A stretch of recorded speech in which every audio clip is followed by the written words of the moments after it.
2015年6月1号凌晨，安徽六安毛坦厂镇，高考前的最后一个农历15，近千名陪读家长挤进一条不足100米的窄巷，只为了抢烧投注箱。他们拜的不是庙，不是佛像，而是一棵树。香越扔越多，火越烧越大。神树下的石棉瓦顶棚被点着，接着树枝上挂着的百余根起伏带也被点着了。10多名保安用光了8支灭火器，还是压不住，最后靠人工接力运水才把火控住。第二天，镇政府回应媒体，这件事儿很正常，没有造成人员伤亡。围墙里面，学生们正在进行高考前的最后一次月考。这是一棵什么树呢？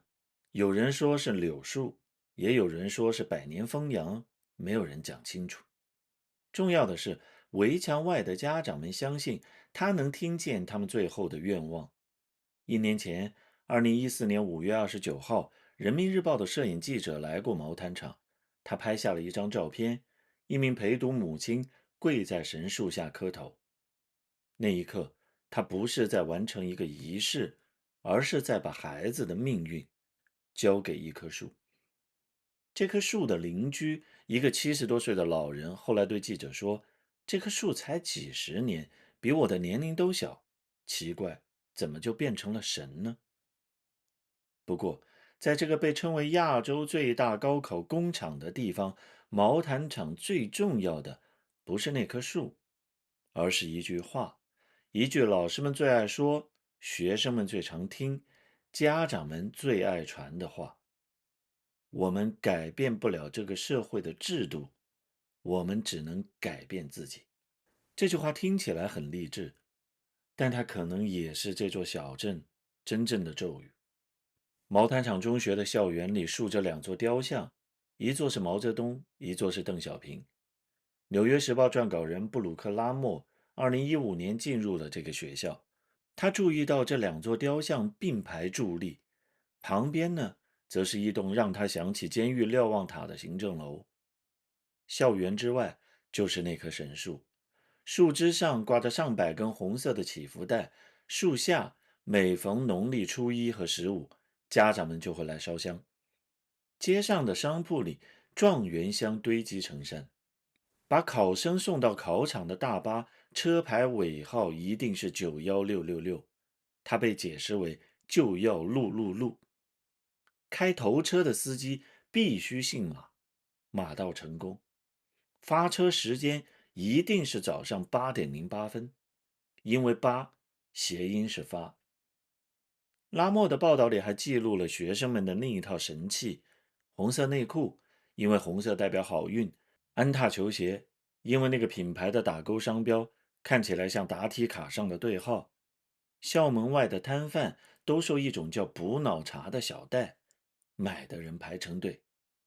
这条街上还有一家状元酒楼，以清华厅、北大厅命名的出租屋，还有一间被当作圣地出租的状元房，一个考上清华的学生住过的10几平的屋子，家长们专程去订。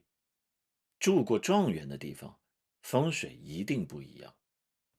一座雕像，一棵树，一个车牌，一双球鞋，一间屋子，它们看似来自不同的逻辑，指向不同的力量，但他们在说同一件事儿：命运不完全在你的手里，你还需要一个外面的东西替你掌控那份令人寝食不安的不确定。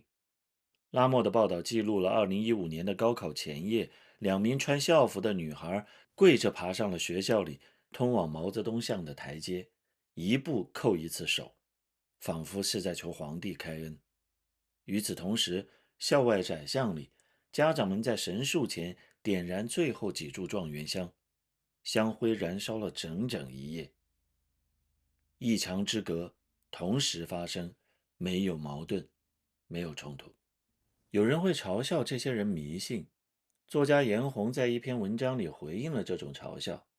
他们必须奋斗18年才能和你坐在一起喝一杯咖啡，而你好整以暇的笑他们这一路奋斗的傻。陪读妈妈少华在毛毯厂陪孩子读了12年。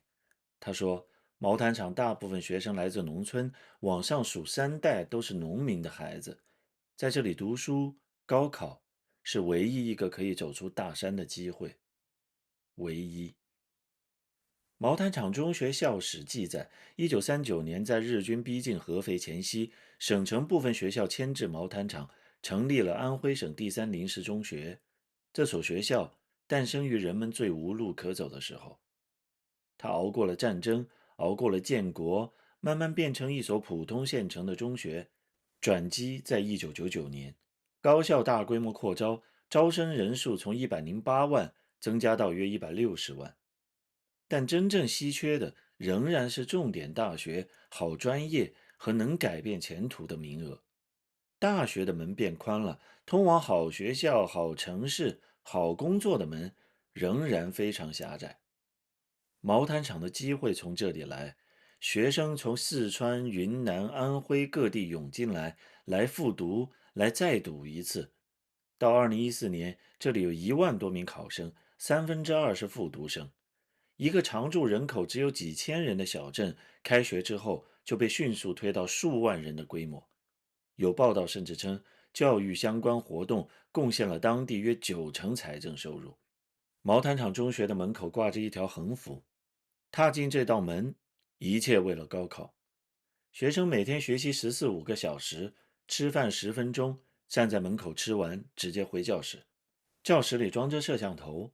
一名曾经就读的学生在回忆文章里写道：那个摄像头360度无死角，画面可以放大到看清楚你在写什么字。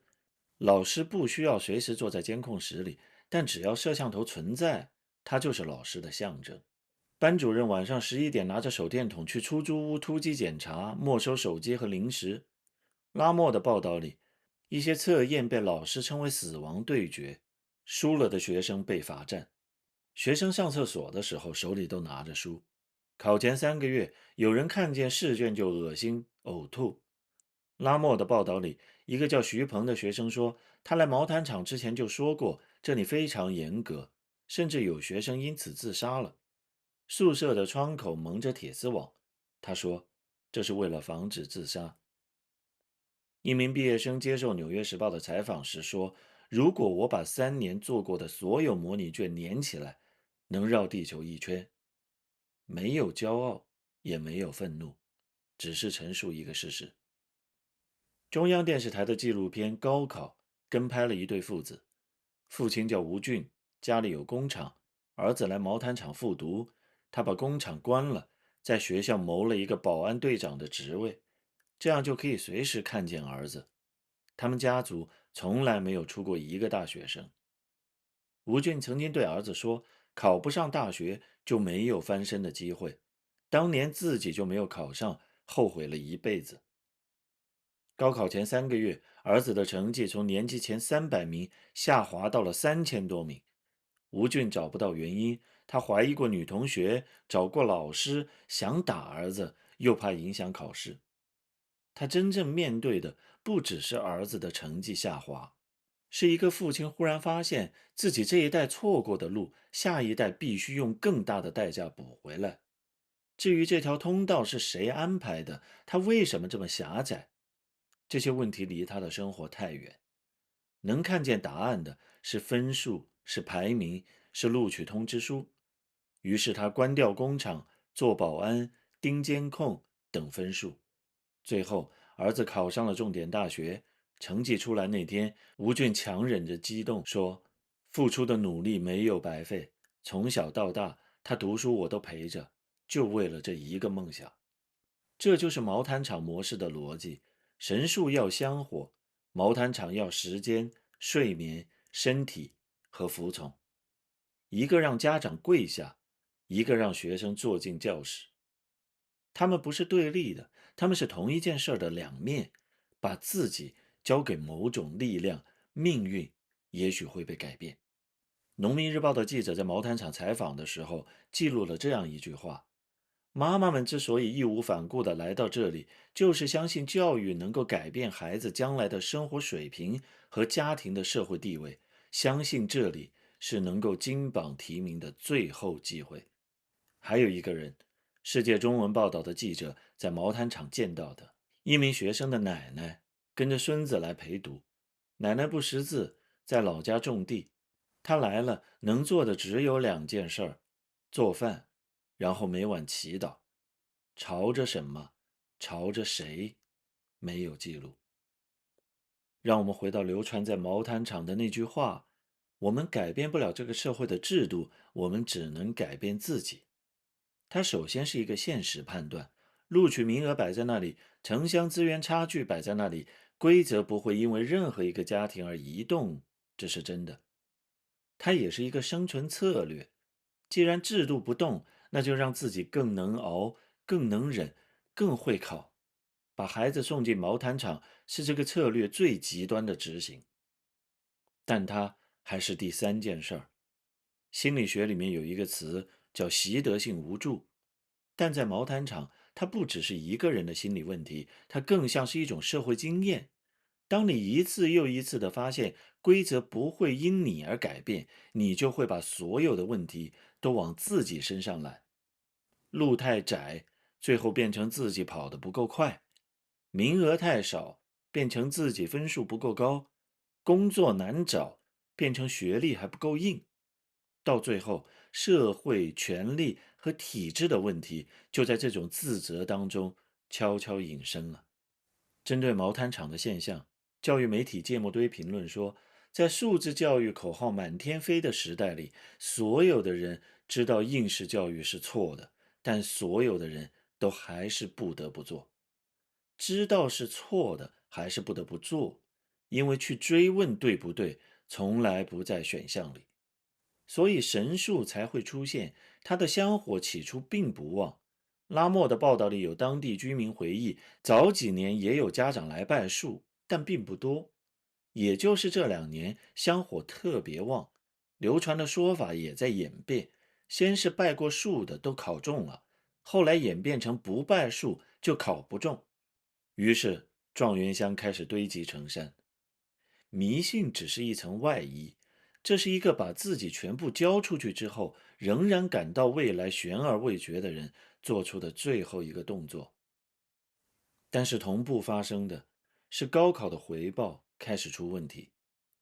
考研报名人数从2015年的约165万，一路攀升到2023年的474万，此后连续3年回落，到2026年已经降至343万。